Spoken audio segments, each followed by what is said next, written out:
Students, welcome back to my channel Bansal biology. आज के video में हम जेनेटिक्स के 2023 के क्वेश्चन सॉल्व करने वाले हैं जो कि शिफ्ट 2 में आए थे। शिफ्ट 1 से रिलेटेड सॉल्यूशन ऑलरेडी अपलोडेड है चैनल पे, लिंक मैं नीचे डिस्क्रिप्शन बॉक्स में दे दूंगी। So let's get started with the lecture guys and let's see the complete solution of CSIR genetics 2023 examination. सबसे पहला जो क्वेश्चन है वो ये पूछ रहा है, a cruciform structure of chromosome during meiosis is a characteristic feature of.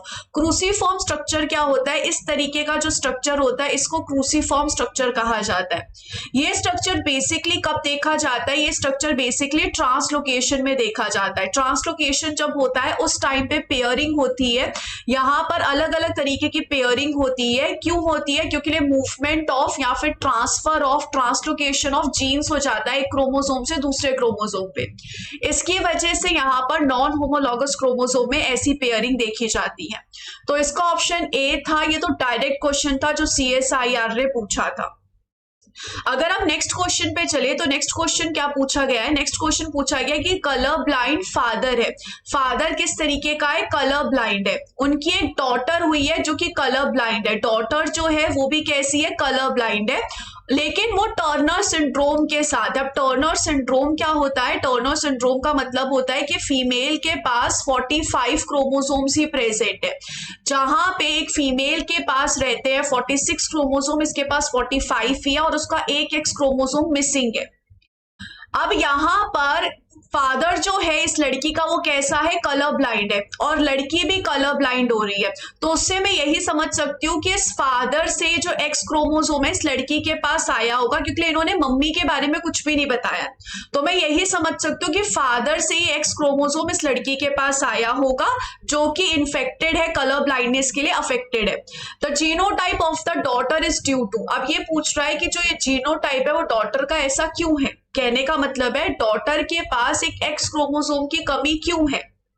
तो ऑप्शंस क्या है? Translocation event in the father, translocation event in the mother, non disjunction event in the mother, non disjunction event in the father. देखो translocation event में तो क्या होता है, सिर्फ और सिर्फ कुछ हिस्सा ऑफ द क्रोमोसोम एक क्रोमोसोम से दूसरी जगह माइग्रेट कर जाता है।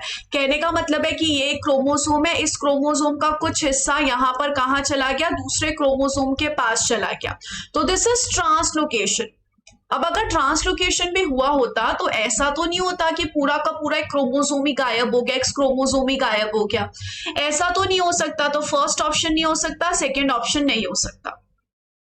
अब यहां पर है नॉन डिस्जंक्शन होना। नॉन डिस्जंक्शन मतलब कि जब मियोसिस हो रहा था, जब सेल्स डिवाइड कर रहे थे, तब यहां पर क्या हुआ? तब यहां पर नॉर्मली क्या होता है, इस तरीके से जो क्रोमोसोम है वो अलग होते हैं या सिस्टर क्रोमैटिड्स जो है वो अलग होती है। लेकिन नॉन डिस्जंक्शन हो गया तो ये अलग नहीं हो पाए और एक सेल के पास यहाँ पर क्या आ गया? दोनों सिस्टर क्रोमैटिड्स आ गई जो कि नॉर्मली सेपरेट होती थी, अब एक ही सेल में आ गई। तो एक सेल के पास यहाँ पर कुछ भी नहीं आया, कुछ भी नहीं आया, तो उसकी वजह से यहाँ पर क्या हो गया? जो लड़की है इसके पास भी क्रोमोसोम नहीं आया। तो अब ऐसा फादर में तो हुआ नहीं है, क्योंकि हमने देखा कि फादर से तो ये इन्फेक्टेड एक्स क्रोमोसोम लड़की के पास आ रहा है। तो ये बेसिकली किस में हुआ होगा? मम्मा में हुआ होगा। और मम्मी से जो एग आया होगा बच्ची के पास, उसके पास कितने क्रोमोसोम्स होंगे? उसके पास 22 क्रोमोसोम होंगे इंस्टेड ऑफ 23। और ये जो एग है जो मम्मी से आ रहा है उसके पास एक्स क्रोमोसोम नहीं होगा। तो इसकी वजह से कंडीशन आई है। तो यहां पर कौन सा ऑप्शन सही हो जाएगा? C option is absolutely correct हो जाएगा। Let's move towards the next question. Next question बहुत अच्छा क्वेश्चन है, CSIR के द्वारा पूछा गया है। यहाँ पर बात चल रही है बैक्टीरियोफाज के बारे में। तो हमें बेसिकली पता होना चाहिए कि बैक्टीरियोफाज क्या होते हैं। बैक्टीरियोफाज बेसिकली ऐसे ऑर्गेनिजम्स होते हैं जो कि इन्फेक्ट करते हैं बैक्टीरिया को। तो समझो इस तरीके से यहाँ पर मेरे पास क्या प्रेजेंट है? बैक्टीरिया प्रेजेंट और इसको बैक्टीरियोफाज इन्फेक्ट कर रहा है। अब जब इन्फेक्ट करता है ना तो ये बैक्टीरियोफाज क्या करेगा? बैक्टीरियोफाज यहाँ पर प्लैग बनाएगा। प्लैग बनाने का मतलब क्या है? कि अपनी बहुत सारी कॉपीज बनाएगा, बहुत सारी कॉपीज प्रोड्यूस करेगा। अब यहाँ पर कह रहे हैं कि दो तरीके के प्लैग बना सकते हैं, एक तो है क्लियर प्लैग और एक है यहाँ पर मिनिमल प्लैग। कह रहा है कि यहाँ पर ये जो जीन्स होते हैं जो इस तरीके के प्लैग बनाते हैं उनमें दो म्यूटेशंस भी प्रेजेंट है। तो ये जो बैक्टीरियोफाज है उसके पास बेसिकली कैसा जीनोम है, सी पॉजिटिव एम, और यहां पर क्या प्रेजेंट है, सी नेगेटिव एम प्रेजेंट है। ये इसके पास जीनोटाइप प्रेजेंट है। और इन्होंने मेंशन भी कर रखा है कि ये जो दो जीन्स है एक दूसरे से 9 सेंटीमॉर्गन अपार्ट प्रेजेंट है। अब यहां पर आपको बताना है कि डिफरेंट टाइप ऑफ प्लैग्स आपको कैसे कैसे मिलेंगे। इन्होंने यहां पर एक जो बैक्टीरियोफाज है उसका जीनोटाइप भी दिया है। तो बहुत सिंपल सी बात है, लिंकेज से रिलेटेड क्वेश्चन है। अगर हम यहां पर देखें 9 सेंटीमॉर्गन का मतलब क्या होता है कि 9% चांसेस है रिकॉम्बिनेशन होने के। तो कहने का मतलब है कि जब यहां पर आप इससे गैमीट्स बनाओगे तो यहां से 4 तरीके के गैमीट बनेंगे। एक गैमीट बनेगा ऐसा, एक गैमीट बनेगा ऐसा। ये दोनों गैमीट आप देख सकते हो पेरेंट्स जैसे है। एक गैमीट के पास कैसा आ गया, ऐसा का ऐसा स्ट्रैंड आ गया। एक गैमीट या फिर एक जो है इसके पास क्या आ गया, इसके पास ऐसा का ऐसा आ गया। या फिर एक जो हम बोल सकते हैं कि इस कंडीशन में गैमीट नहीं बोल सकते, हम प्रोजेनी प्लैक बोल सकते हैं। तो एक प्रोजेनी प्लैक के पास ऐसा का ऐसा आ गया। ये कब हुआ, जब यहां पर पेरेंटल टाइप कंडीशन थी, जब यहां पर पेरेंटल टाइप कंडीशन हुई, यानी कि कोई क्रॉसिंग ओवर नहीं हुई। अब यहां पर क्या हो सकता है, क्रॉसिंग ओवर होगी। क्रॉसिंग ओवर होगी तब कैसी कंडीशन आएगी, ये वाला जो जीन है वो इस वाले जीन के साथ आ जाएगा। तो क्या होगा, सी पॉजिटिव एम पॉजिटिव हो जाएगा। सिमिलरली यहां पर क्या हो सकता है, ये वाला जो जीन है वो इस वाले जीन के साथ आ सकता है रिकॉम्बिनेशन की वजह से। तो यहां पर सी नेगेटिव एम नेगेटिव आ जाएगा। पर ये दोनों कैसे होंगे, ये दोनों यहां पर होंगे रिकॉम्बिनेशन जैसे। अब यहां पर क्वेश्चन में ही मेंशन है कि 9 सेंटीमॉर्गन का डिस्टेंस है, तो 9 सेंटीमॉर्गन रिकॉम्बिनेशन होगी और 91% क्या होंगे, पेरेंटल होंगे। अब पेरेंटल में भी यहाँ पे 2 है, तो ये दोनों 91% है। 91 का हाफ ऑफ जाएगा दोनों के पास, तो इसके पास आया 45.5 और इसके पास भी आया 45.5। सिमिलरली ये जो 9% है इसका भी इन दोनों के पास हाफ ऑफ जाएगा, तो इसके पास आएगा 4.5% और इसके पास भी आएगा 4.5%। तो अगर हम यहां पर देखें, यहां पर सबसे पहली कंडीशन में क्या बोला है कि सी पॉजिटिव एम पॉजिटिव 455 है और सी पॉजिटिव एम नेगेटिव 45 ही है, जबकि उल्टा होना चाहिए था, इसको कम होना चाहिए था। ये रिकॉम्बिनेशन वाला है, ये पेरेंटल वाला है, इसको ज्यादा होना चाहिए था, रॉन्ग ऑप्शन। बी वाले में भी इन्होंने सेम किया है, सी पॉजिटिव एम पॉजिटिव को इतना ज्यादा दे दिया और जो पेरेंटल है सी नेगेटिव एम पॉजिटिव उसको इतना कम दे दिया, ये भी नहीं हो सकता। तीसरी कंडीशन में अगर हम यहाँ पे जाए, तीसरी कंडीशन में इन्होंने क्या किया है, सी पॉजिटिव एम पॉजिटिव को सी नेगेटिव एम नेगेटिव को कम रखा है और इन दोनों को यहाँ पर क्या किया, इन दोनों को यहाँ पर बहुत ज्यादा दिया जो पेरेंटल वाले हैं। तो अगर हम इसकी परसेंटेज निकालें तो ये करीब करीब 4.5% है, ये भी 4.5% और ये 45% के आसपास है, तो ये ऑप्शन सही है। सिमिलरली यहां पर इन्होंने भी सेम कंडीशन दी है कि ये दोनों का नंबर बहुत कम है और इन दोनों का नंबर बहुत ज्यादा है, पर यहां पर हमें स्पेसिफिकली यही परसेंटेज चाहिए। तो परसेंटेज हम कैसे निकाल सकते हैं, ये टोटल कितने, ये टोटल है 1500, यहां पर इस इंडिविजुअल का कितना है 65 यहां पर है। तो हम यहां पर क्या कर सकते हैं, इसको मल्टीप्लाई बाय 100 करके परसेंटेज निकाल सकते हैं। तो जब हम यहां पर परसेंटेज निकालेंगे तो कितना आएगा, 4.5% ही आएगा। तो ये स्पेसिफिकली 4.5% है, ये भी अप्रोक्सीमेटली 4.5% है और ये दोनों अप्रोक्सीमेटली 45.5 होंगे। तो यहां पर डी ऑप्शन जो हो जाएगा वो without any doubt absolutely correct हो जाएगा, बिना किसी शक के। तो इस तरीके से हमें बेसिकली इस क्वेश्चन को करना था। Let's move towards the next question. अगर हम नेक्स्ट क्वेश्चन की तरफ चले तो नेक्स्ट क्वेश्चन यहाँ पर किसका है, AFLP का है और AFLP के किसके साथ बात की गई है, डबल हैप्लॉइड के बारे में बात की गई है। डबल हैप्लॉइड का मतलब क्या होता है कि समझो हमारे पास यहाँ पर डिप्लॉइड पेरेंट्स थे, यहाँ पर इस तरीके से मेरे पास एक डिप्लॉइड पेरेंट्स थे। अब ये जो डिप्लॉइड पेरेंट्स है इनसे हमें क्या पता चलता है, इनसे हमें पता चलता है कि हैप्लॉइड बनता है। अब ये जो हेप्लॉइड है ये कैसा हो गया, ये जो हेप्लॉइड है इसके यहाँ पर क्रोमोसोम का डुप्लीकेशन हो चुका है, तो यहाँ पर ये हेप्लॉइड से क्या बन चुका है, डिप्लॉइड बन चुका है। फॉर एग्जाम्पल हम यहाँ पर समझते हैं कि ये डिप्लॉइड था, ये डिप्लॉइड कंडीशन में था, समझिए यहाँ पर इसको कंसीडर करते हैं, सिर्फ और सिर्फ हम इस वाले को कंसीडर करते हैं। अब ये जो ऑर्गेनिज्म है, इस ऑर्गेनिज्म के पास A1 और A2 Aleel for example present थे। अब इसने यहाँ पर क्या किया, इसने यहाँ पर इस तरीके से गैमीट बनाया। ये जो गैमीट है इसके पास सिर्फ एक ही अलील आएगा, तभी तो हेप्लॉइड बनेगा ना, A1 ही आया। अब इसने क्या किया, इस A1 का ही डुप्लीकेशन कर लिया, मतलब जितने भी इसके पास क्रोमोसोम्स थे उसका डुप्लीकेशन कर लिया और क्या बन गया, A1 बन गया, डुप्लीकेशन कर ली इसने। तो ये क्या होता है, डबल हेप्लॉइड। डबल हेप्लॉइड मतलब कि तुम हेप्लॉइड थे, अब तुमने अपने आप को क्या कर लिया, डबल कर लिया, तो ये क्या हो गया, डबल हेप्लॉइड प्रोजेनी बन गया। पहले नॉर्मली डिप्लॉइड था, उसने एक हेप्लॉइड गैमीट बनाया और उसने क्या कर लिया, डबल कर लिया और डबल हेप्लॉइड प्रोजेनी बन गई। अब इस कंडीशन में क्या कहा गया है कि दो पेरेंट्स है P1 और P2, उसमें F1 प्रोजेनी उनका हुआ। उसके साथ साथ इन्होंने क्या बता रखा है कि 20 डबल हेप्लॉइड प्रोजेनी हुए। 20 डबल हेप्लॉइड प्रोजेनी का मतलब मैंने अभी आपको समझा दिया कि क्या होता है।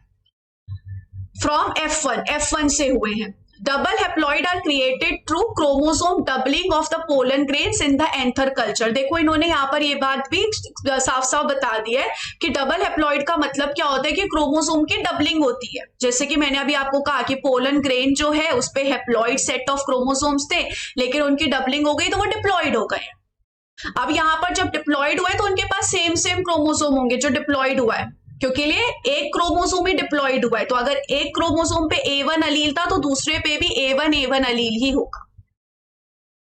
अब यहां पर आपको AFLP बैंड्स दिखाए गए और आपको करेक्ट स्टेटमेंट बतानी है, ठीक है। तो यहाँ पर ये P1 का बैंड है, ये P2 का बैंड है, ये F1 का बैंड है और ये सारे डबल हेप्लॉइड के 20 के बैंड दिखा रखे हैं और ये यहाँ पे 5 इन्होंने कंसीडर की हैं सिचुएशंस। सबसे पहला क्या बोल रहा है कि बैंड 1 जो है और बैंड 4 जो है वो यहाँ पर कैसे एलीलिक है। बैंड 1 और बैंड 4 यहाँ पर कैसे अलीलिक है। अगर हम बैंड 1 देखें तो P1 में प्रेजेंट था, बैंड 2 अगर हम देखें तो P2 में प्रेजेंट था। फिर F1 में अगर हम देखें तो F1 में यहाँ पर बैंड 1 भी था और बैंड 2 भी प्रेजेंट था। समझो यहाँ पर ये जो F1 है, फॉर एग्जाम्पल हम यूं ही कंसीडर कर रहे हैं कि F1 के पास समझो यहाँ पर A1 प्रेजेंट था और यहाँ पर क्या प्रेजेंट था, A2 प्रेजेंट था। F1 के पास यहाँ पर क्या प्रेजेंट था, A1 प्रेजेंट था और A2 फॉर एग्जाम्पल प्रेजेंट था। अब यहाँ पर इसके जो यहाँ पर ये बच्चे हुए इनके पास यहाँ पर क्या गया, इसके पास यहाँ पर A1 गया, फॉर एग्जाम्पल इनके पास यहाँ पर क्या गया, A1 गया। अब अगर A1 ने ही अपनी डिप्लॉइड की है, क्योंकि यहाँ पर क्या हुआ था, यहाँ पर जाएगा तो एक ही अलील ना, बच्चे के पास गया फॉर एग्जाम्पल एक ही अलील, तो इसके पास यहाँ पर A1 गया क्योंकि हेप्लॉइड बनना है। अब अगर ये A1 था तो इसने ही अपनी डिप्लॉइडी की होगी और मतलब इसने ही अपनी डबलिंग की होगी और यहाँ पर A1 के ही डबल हुए होंगे। A1 पहले हेप्लॉइड था, इसकी डबलिंग हो गई, अब A1 प्रेजेंट है। तो इस कंडीशन में हमें यहाँ पर क्या नहीं मिलेगा, इस कंडीशन में हमें यहाँ पर A2 कहीं पे भी नहीं मिला। सिमिलरली जिनके पास A2 गया उसके पास A1 नहीं है, उसके पास हमें यहाँ पर क्या नहीं मिला, A1 नहीं मिला। तो उससे हम यहाँ पर कह सकते हैं कि 1 और 4 कैसा है, अलीलिक है, क्योंकि जहां पर A1 है वहां पर A2 नहीं है और जहां पर A2 है वहां पर A1 नहीं है। और यही बात यहाँ पर दिखाई गई है कि कोई एक ही प्रेजेंट हो सकता है डबल हेप्लॉइड में, क्योंकि लिए डबल हेप्लॉइड में क्या होता है, डुप्लीकेशन होता है, डबलिंग होता है। तो A1 की ही डबलिंग होके A1 बनेगा, कभी भी A1 A2 नहीं बन सकता है। तो A ऑप्शन तो पक्का सही है, तो इसको कट कर देते हैं। नेक्स्ट यहाँ पर क्या बोला जा रहा है, नेक्स्ट यहाँ पर इसको इरेज कर देते हैं। नेक्स्ट यहाँ पर बोला जा रहा है कि 2 और 5 असॉर्ट इंडिपेंडेंटली, यानी कि ये वाला और ये वाला असॉर्ट कर रहा है इंडिपेंडेंटली। अब इंडिपेंडेंटली असॉर्ट करने को अगर हम नॉर्मली देखें, नॉर्मली हम किस तरीके से देख सकते हैं? अब ये तो मुझे समझ में आ गया कि 2 और 4 यहाँ पर कैसे है, 2 और 4 अलीलिक तो नहीं है, क्योंकि जहां पर 2 के बैंड्स मिल रहे हैं वहां पे मुझे 5 के बैंड्स मिल रहे हैं। 2 और 5 यहाँ पर कैसे नहीं है, अलीलिक तो नहीं है, जहां पर 2 के बैंड्स है वहां पे 5 के बैंड्स है। तो नॉर्मली हम यहाँ पर एग्जाम्पल लेकर देखते हैं डिप्लॉयड कंडीशन का। अगर मैंने यहाँ पर नॉर्मली देखा कि मेरे पास एक हेटेरोजाइगस डिप्लॉयड है, नॉर्मली अगर मैंने बोला कि एक हेटेरोजाइगस डिप्लॉयड है, तो उस कंडीशन में मेरे पास क्या आता है, capital R capital Y gamete आता है, एक capital R small y gamete आता है, एक small r capital Y gamete आता है और एक small r small y gamete आता है। फॉर एग्जाम्पल इस तरीके से मेरे पास बनते हैं। तो फॉर एग्जाम्पल अगर हम यहाँ पे कंसीडर करें कि ये जो बैंड है ये किसका है, ये आर का बैंड है, और ये जो बैंड है ये समझ लो किसका है, वाई का बैंड है। तो यहां पर मुझे क्या मिल रहा है, यहां पर मुझे कैपिटल आर कैपिटल वाई मिल रहे हैं। यहां पर मुझे कितने कैपिटल आर कैपिटल वाई मिल रहे हैं, 1 2 3 4 कैपिटल आर कैपिटल वाई मिल रहे हैं। फिर यहां पर मुझे क्या मिल रहे हैं, यहां पर कुछ कंडीशंस में मुझे कैपिटल आर मिल रहा है, इसके अलावा कैपिटल वाई का बैंड नहीं है। तो फॉर एग्जाम्पल हमने समझ लिया यहाँ पे स्मॉल वाई था, इसका बैंड नहीं है। फिर हमने एक कंडीशन देखी, इस कंडीशन में यहाँ पर हमें क्या मिला, y का बैंड आया, r का नहीं है, तो यहाँ पर क्या होगा, small r small capital y आया होगा। और एक कंडीशन में दोनों के ही बैंड नहीं है, तो हम यहाँ पे समझ सकते हैं कि स्मॉल r स्मॉल y आया होगा। तो चारों के चारों जो कंडीशंस है वो यहाँ पर कैसी आई होगी, इक्वल आई है, 1:1:1 में आई है, और नॉर्मली भी ऐसे ही आती है। तो हम कहीं ना कहीं कह सकते हैं कि हाँ इंडिपेंडेंट असॉर्टमेंट हुई होगी, कहीं ना कहीं हम इस बात से एग्री कर सकते हैं कि 1:1:1 आया तो इंडिपेंडेंट असॉर्टमेंट हुई होगी। नेक्स्ट चीज अगर हम यहाँ पर देखें, नेक्स्ट चीज यहाँ पे क्या बोला गया है कि बैंड 3 अनइंफॉर्मेटिव है। सही बात है, ये अनइंफॉर्मेटिव है भैया, कुछ समझ ही नहीं आ रहा कि क्या है, हर जगह ये प्रेजेंट है, तो इसको समझना बहुत ज्यादा मुश्किल है, इसलिए हर जगह प्रेजेंट है ये। तो यहाँ पर ए बी सी ऑप्शन जो है वो बिल्कुल सही होगा, डी ऑप्शन जो होगा वो यहाँ पर is absolutely and absolutely correct होगा। तो यहां पर इस तरीके से हम 4th ऑप्शन को बिल्कुल सही कह सकते हैं। नेक्स्ट क्वेश्चन जो है, नेक्स्ट क्वेश्चन यहाँ पे क्या बोल रहा है, ड्रोसोफिला है जिसमें मेल है होमोजाइगस। मेल कैसा यहाँ पर है, मेल है एस पॉजिटिव है, और इसके पास फिनोटाइप कौन सा है, इसके पास फिनोटाइप है ए, और जो फीमेल है वो है एस नेगेटिव और इसके पास फिनोटाइप है बी। यहाँ पर जो ये है एस पॉजिटिव डोमिनेंट है, और एस जो है वो रिसेसिव है, या फिर इन्होंने एस नेगेटिव नहीं बोला है, सिंपल एस लिया है, तो सिंपल एस ले लेते हैं। सिंपल एस जो है वो यहाँ पर क्या है, रिसेसिव है। अब इन्होंने क्या बोला है कि इनका जब F1 बच्चा हुआ, इनका जब F1 बच्चा हुआ तो वो बच्चा इसके पास कैसा फिनोटाइप है, इसके पास बी जैसा फिनोटाइप है। पहली बात अगर हम देखेंगे, इसके पास डोमिनेंट एस आया है, एस पॉजिटिव आया है, फिर भी इसका फिनोटाइप किससे मिल रहा है, मम्मी से मिल रहा है, मम्मी से यहाँ पर इसका फिनोटाइप मिल रहा है। और फिर जब हमने F1 को क्रॉस किया, जब हमने F1 का सेल्फ क्रॉस किया, तब यहाँ पर कैसे बच्चे आएंगे, तब सारे के सारे यहाँ पर बच्चे इस तरीके के कुछ तो आएंगे। जब हम क्रॉस करेंगे, किसको क्रॉस करेंगे, F1 को क्रॉस करेंगे। अब इस कंडीशन में बोला है कि सारे बच्चों का जो फिनोटाइप है, सारे बच्चों का फिनोटाइप जो है वो यहाँ पर ए फिनोटाइप आया है। आइए इसको कुछ समझने की कोशिश करते हैं। मतलब मैं यहां से ये समझ सकती हूँ कि जो एस पॉजिटिव आएगा तब यहां पर क्या होगा, तब यहां पर फिनोटाइप नंबर ए आएगा, और जब स्मॉल एस आएगा तब यहां पर क्या आएगा, फिनोटाइप बी आएगा। ऐसा मैं बोल सकती हूँ, जैसा कि मुझे शुरुआत में पेरेंट्स में देखने को भी मिल रहा है।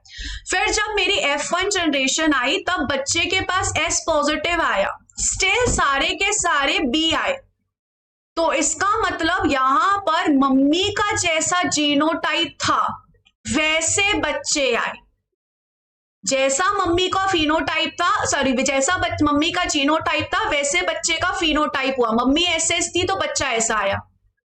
सिमिलरली इस कंडीशन में अगर हम यहाँ पर देखेंगे, जो मम्मी थी उसके पास एस पॉजिटिव प्रेजेंट था, मम्मी के पास एस पॉजिटिव प्रेजेंट था, तो सारे के सारे बच्चे जो है वो ए फिनोटाइप के साथ आए। भले ही बच्चों के पास कुछ भी हो, लेकिन मम्मी के पास अगर एस पॉजिटिव था तो सारे के सारे बच्चे कैसे आए, ए फिनोटाइप के साथ आए। जब मम्मी के पास एस पॉजिटिव नहीं था तो सारे बच्चे बी फिनोटाइप के साथ आए। यानी कि ये किसका एग्जाम्पल होता है, ये चीज मेटर्नल इफेक्ट में देखी जाती है जो हम शेल कॉइलिंग में देखते हैं। तो ये साइटोप्लाज्मिक इनहेरिटेंस नहीं होती है, ना क्वांटिटेटिव ट्रेट होता है, ना एपिस्टैसिस होता है और ना वेरिकेशन होता है।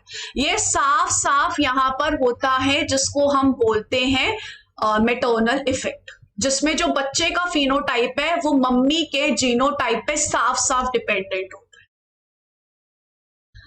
नेक्स्ट कंडीशन पे अगर हम चलने की कोशिश करें, नेक्स्ट अगर हम यहाँ पर क्वेश्चन देखें तो नेक्स्ट क्वेश्चन में यहाँ पर क्या दिया हुआ है कि आपके पास एक कंडीशन है जिसमें आपके पास capital A small a present है जो कि फ्रीक्वेंसी पे है 1 की, और बाकी कैपिटल ए और स्मॉल ए के 0 इंडिविजुअल है। अब आपने क्या किया, सेल्फ फर्टिलाइजेशन किया। समझो मैंने यहाँ पर, अब ये दोनों तो है नहीं तो यहाँ पर हमने क्या किया, सेल्फ फर्टिलाइजेशन किया। जब हमने सेल्फ फर्टिलाइजेशन किया तो मेरे पास कुछ इस तरीके के बच्चे आए। मेरे पास ये वाला जो है ये कितना हो गया, हाफ हो गया। ये वाले कितने हो गए, 1/4 हो गए, और ये वाले कितने हो गए, 1/4 हो गए। ये 1/4 है, ये 1/4 है, और ये कितना हो गया, हाफ हो गया। अब आपको ये क्या पूछ रहा है, आपको फ्रीक्वेंसी पूछ रहा है 3 जनरेशन के बाद के। तो अभी हमने 1 जनरेशन की है कि 1 जनरेशन के बाद इतने होंगे, 2 और जनरेशन के बाद बताओ, टोटल 3 जनरेशन के बाद बताना है। तो इसको निकालने का सिंपल सा फंडा क्या होता है, आइए हम समझने की कोशिश करते हैं। जैसे कि सबसे पहली जनरेशन में लेके देखते हैं। सबसे पहली जनरेशन में जो हेटेरोजाइगस था वो कितना था, हाफ था। अब हमें पता है हमेशा जब भी अगर आपने हार्डी वेनबर रूल पढ़ा होगा तो हार्डी वेनबर ने क्या बोला था, capital A small a plus small a should be equal to 1। ये चीज हार्डी वेनबर जी ने बोली थी। अब यहां पर अगर हेटेरोजाइगस हाफ हो गया, कैपिटल ए हाफ हो गया, तो होमोजाइगस भी हाफ होगा। लेकिन होमोजाइगस में 2 चीजें होती है, एक होमोजाइगस डोमिनेंट होता है और एक होमोजाइगस रिसेसिव होता है। तो इसके पास हाफ का हाफ क्या, 1/4, इसके पास हाफ का हाफ क्या, 1/4। अब आप जब नेक्स्ट जनरेशन में बढ़ोगे, नेक्स्ट जनरेशन में जाओगे तो हेटेरोजाइगस और रिड्यूस होगा, हाफ से रिड्यूस होगा। तो पहले अगर हाफ था तो अब कितना हो जाएगा, 1/4 हो जाएगा। अगर हेटेरोजाइगस 1/4 हो गया तो अब होमोजाइगस कितना होगा, सिंपल सी वही वाली कहानी कि टोटल यहां पर 1 होना चाहिए। टोटल यहां पर 1 होना चाहिए तो समझो इसको मैंने बोल दिया x, फॉर एग्जांपल मैंने इसको बोल दिया x, तो x plus 1/4 is equals to कितना होना चाहिए, 1। तो x की वैल्यू मैं कैसे निकाल सकती हूँ, 1 माइनस 1/4, तो ये कितना आ जाएगा, 3/4 आ जाएगा। तो मेरे पास x की वैल्यू कितनी आ गई, x की वैल्यू आ गई मेरे पास 3/4, यानी कि होमोजाइगस का अमाउंट कितना होगा, 3/4 होगा, क्योंकि पूरा मिला के 1 होना चाहिए। अब ये 3/4 तो दोनों होमोजाइगस का है, इसमें से आधा जाएगा होमोजाइगस डोमिनेंट के लिए, आधा जाएगा होमोजाइगस रिसेसिव के लिए। सेकेंड जनरेशन हो गई। थर्ड जनरेशन में 1 सेकेंड हेटेरोजाइगस का अमाउंट हाफ से रिड्यूस हो जाएगा। हेटेरोजाइगस का अमाउंट कितना हो जाएगा, 1/8 हो जाएगा। अब हेटेरोजाइगस का अमाउंट 1/8 हो गया तो सेम वही वाली कहानी, समझो इसको हमने मान लिया y है, तो हम यहां पर क्या करेंगे, y plus 1/8 is equals to 1। तो यहां पर y की वैल्यू कितनी हो जाएगी, 1 माइनस 1/8, तो यहां पर कितना आ जाएगा, 7/8 यहाँ पे आ जाएगा। तो y की वैल्यू कितनी आ गई, 7/8। अब ये तो y की वैल्यू है, मतलब टोटल होमोजाइगस की है। अब इसमें कैपिटल ए की वैल्यू अलग, स्मॉल ए की वैल्यू हाफ, इसका हाफ होगा स्मॉल ए, इसका हाफ होगा कैपिटल ए।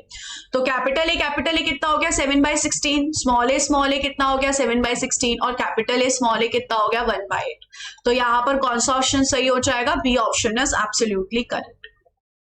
तो इस तरीके से हम यहाँ पर जेनेटिक्स के इन क्वेश्चंस को सॉल्व कर सकते थे गाइस। आई होप आपको जान के अच्छा लगा होगा, कुछ नए कॉन्सेप्ट्स भी थे इसमें और कुछ हमारे वही पुराने कॉन्सेप्ट्स थे। So I hope this lecture was really helpful for you guys. Thank you so much for watching this video. Take care of yourself. Do not forget to subscribe my channel, that is Bansar Biology. खुश रहिए जहां पर भी रहिए. Take care of yourself guys. Bye bye.